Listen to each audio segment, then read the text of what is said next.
players, this is RageMaster at oVRactive. Welcome back to the channel. We have got Thundershock played on hard mode solo, completed right through to the end, guys. Incredibly proud of this one.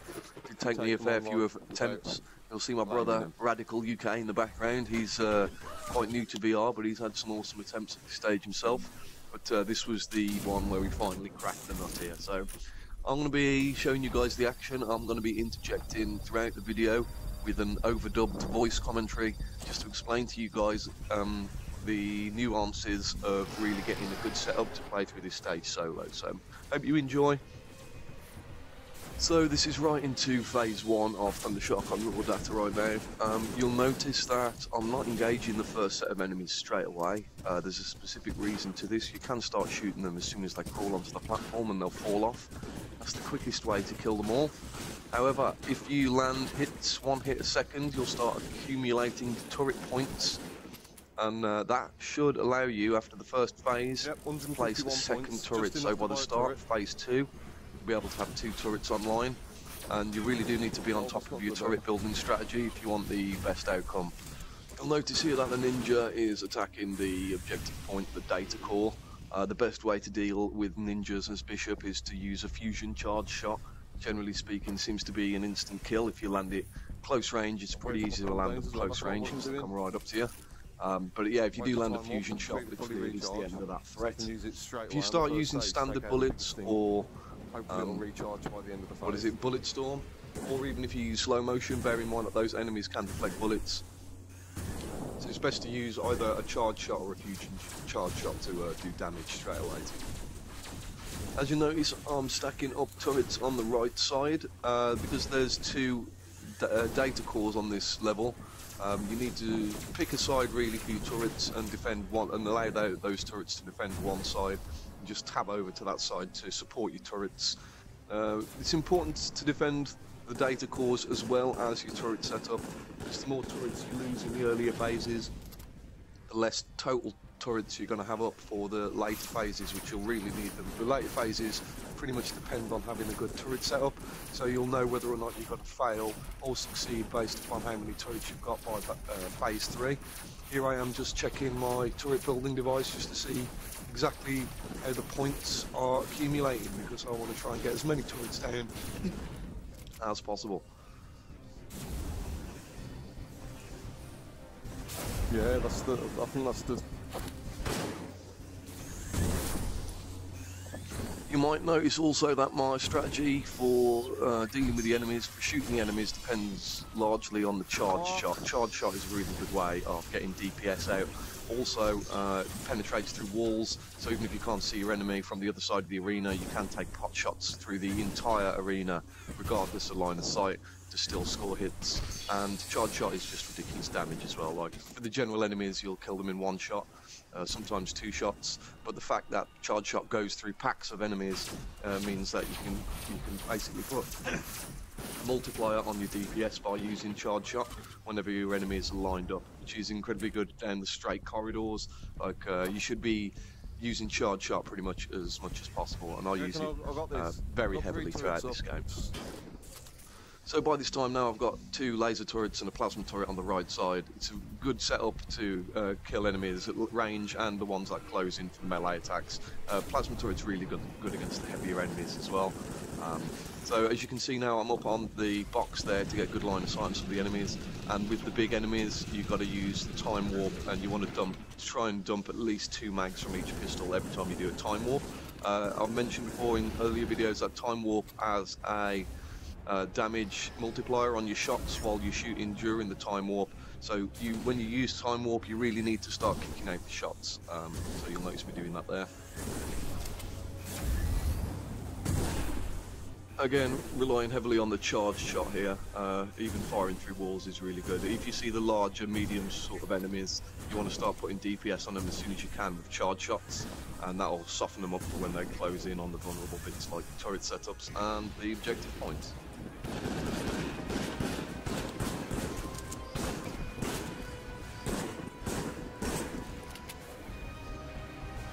Time warp just recharged, yeah, right. So if you can drag the last part of the... Oh. Nice fusion charge shot kill there on the ninja. Still got one more to take down, so I'll trigger my time warp, which recharged just in time there. Overloading your teleport device can be a bit of an issue on this map, but I got lucky here and I was still in a position that I could lay out some DPS while it was recharging. So as soon as the teleport device came back on, I was able to move, but that was the end of the phase, so no worries. Going for a re-health of the turrets here. Enough for a shield.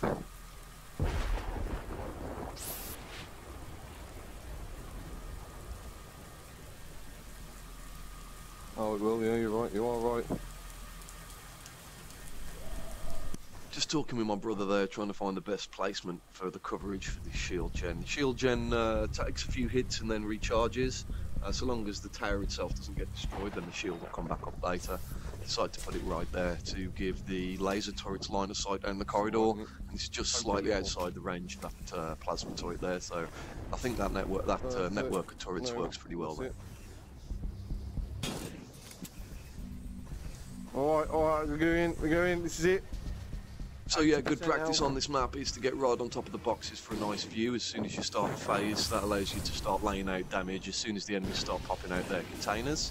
There's a fusion charge shot, early DPS on the big robot right here. If you can take out the big enemies without using a time warp, then it's better, but in the end I needed to use a time warp to take that guy down. But I managed to tab all the way over to the other side of the arena to use shots from the very last part of my time warp, and go straight down to charge shots to finish the larger enemies, keeping an eye on the rockets that are coming in, which are going to disrupt my turret setup, so I'm defending the turret setup there, just rapid fire that guy, and not so bad for this phase.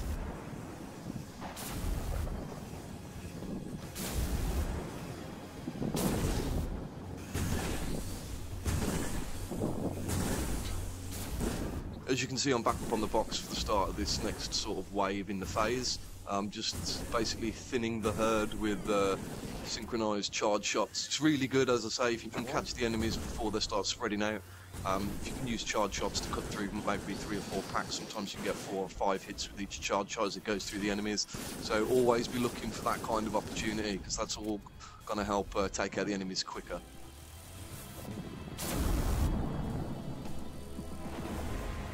I noticed that I've got enough points for my turrets to replace this laser turret mid-wave.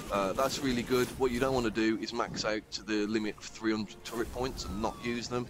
So it's really good to keep checking that turret building tool just to see if you can afford a new turret and find a very safe opportunity mid-wave to place a turret down. And that way you never max out and you never lose turret points from overkilling the enemies and not building them. So we've got a bit of a critical moment here around the orange objective point. So I'm moving to take this charger. If chargers are or any enemies are engaging the data cores, if you're moving close to them, they will aggro on you and stop damaging the data core. So your first reaction, if enemies are close to your data cores, should be to rush right up to them, start laying a bit of DPS, and then teleport maybe like 4 or 5 meters away, and that should be enough to suck them off aggro from the data core.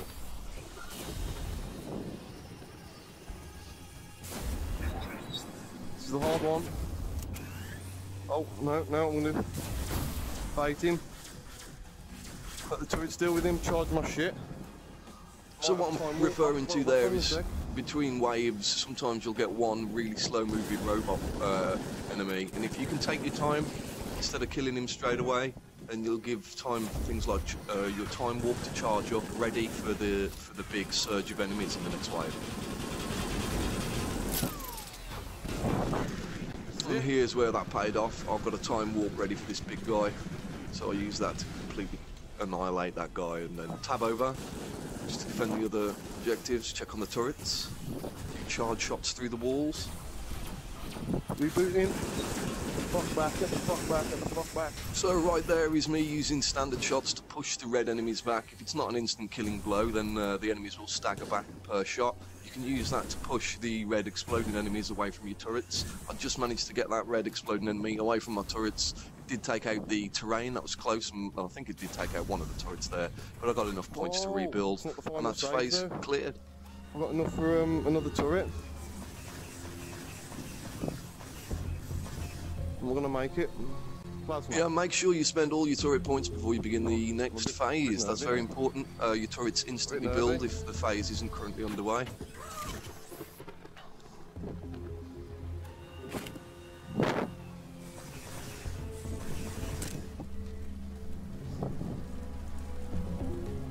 And always remember to check the health of everything that you've currently got on the field. You want everything at 100% preferably. Right, it's now or never.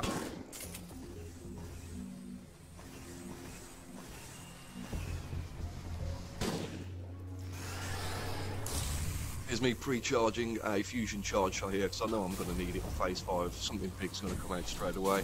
Decided to throw it at one of the smaller enemies. And there's a lot of grouping around the orange objective here, so I get in close and trigger the rapid fire skill on installed. Seems to do the job.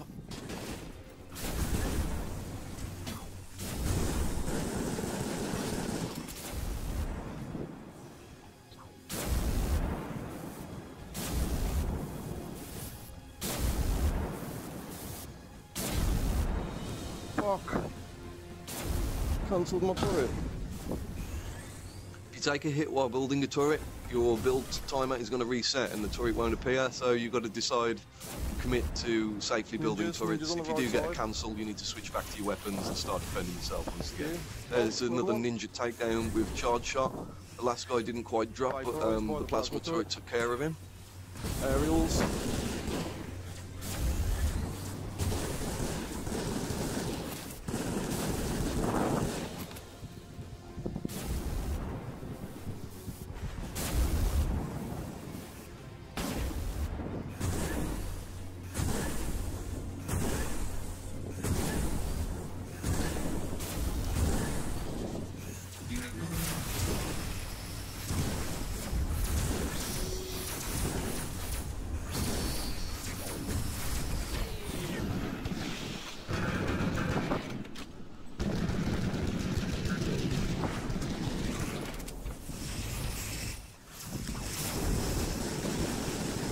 I might have burnt that too early, bro.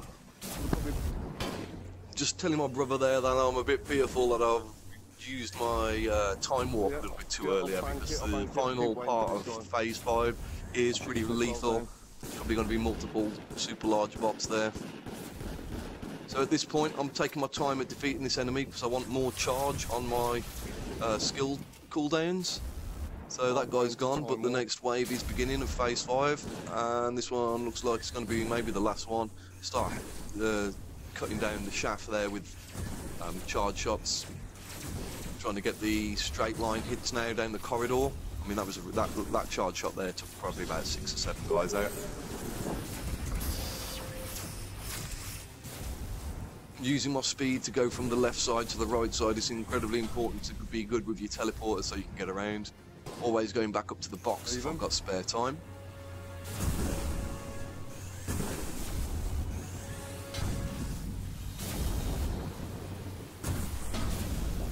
Time warp engaged, right? I'm starting to get a bit confused here now because the enemy spawning has stopped, and you'll figure out why that is in a few moments. It actually worked to my benefit. The longer you can pause enemy spawning, the more time you've got for your critical skills to recharge. I do in the end notice that guy who managed to work his way onto the girders. Fucking guys hanging off the scaffolding.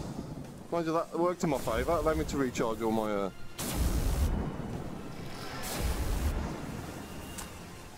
Alright, wasting no time triggering time warp to take out this super large guy here. You want to neutralise the largest threats early.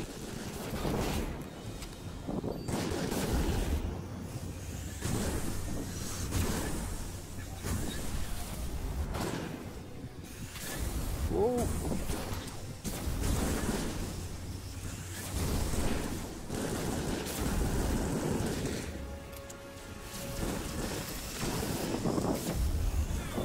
Whoa! Oh my god, slow-mo, slow-mo, slow-mo, slow-mo.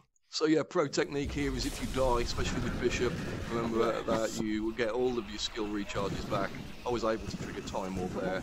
I didn't really need it because I think I'd managed the enemy threat well up until that point. That was good for mission complete. Alright, so that was my first successful attempt at Thundershock solo hard mode. 41,772 points in the end. Not so bad. Check the stats there, we got a fair few headshots, 1 death. No, that wasn't even hard mode. Hard mode on 3rd.